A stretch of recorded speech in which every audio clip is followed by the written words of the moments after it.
Hey guys, today I'm going to tell you how to add nickname to your Google account.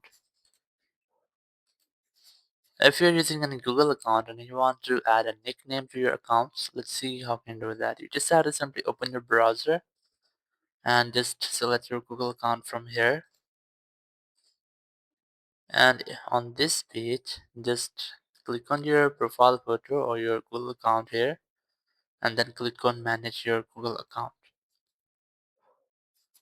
After that, you might see this type interface. You just have to select personal info option from here. Just select personal info and then click on name. Now under name, you might see the option of nickname. You just have to select this. And here you have to add a new nickname to your Google account.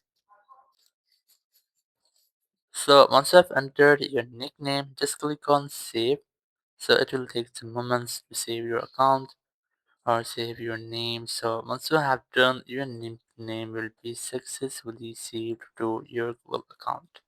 So in this way, you can easily save your nickname to your Google account. Thank you very much for watching the video. Until next video, bye bye.